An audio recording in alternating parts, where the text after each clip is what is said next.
আপনি কি জানেন কোরআন নিয়ে কোন ফেরেশতা পৃথিবীতে এসেছিল? জানেন ফেরেশতার নাম কি বলেন তো? জিবরিল আলাইহিস সালাম। একটু খেয়াল করে শুনেন, কান দুটো খরগোশের কানের মতো খাড়া করে আমার দিকে তাকান। সাইয়েদনা জিবরিল কোরআন নিয়ে এসেছেন, ফলে উনি হয়েছেন শ্রেষ্ঠ ফেরেশতা। বিশ্ব নবীর উপর কোরআন নাজিল হয়েছে, তাই তিনি হয়েছেন শ্রেষ্ঠ নবী। রমাদানে কোরআন নাজিল হয়েছে, তাই রমাদান হয়েছে শ্রেষ্ঠ মাস। কদরের রাতে কোরআন নাজিল হয়েছে, তাই কদর হয়েছে শ্রেষ্ঠ রাত।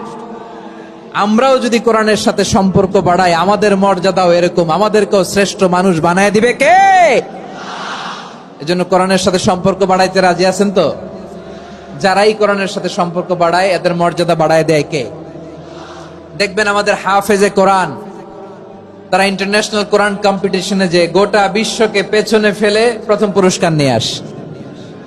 এত ছোট ছোট বাচ্চা, ও সমাজ বোঝে না, রাজনীতি বোঝে না, টাকা পয়সা বোঝে না, কিচ্ছু বোঝে না, কিন্তু গোটা বিশ্বে ওকে সম্মানের চেয়ারে আসীন করেছে কে?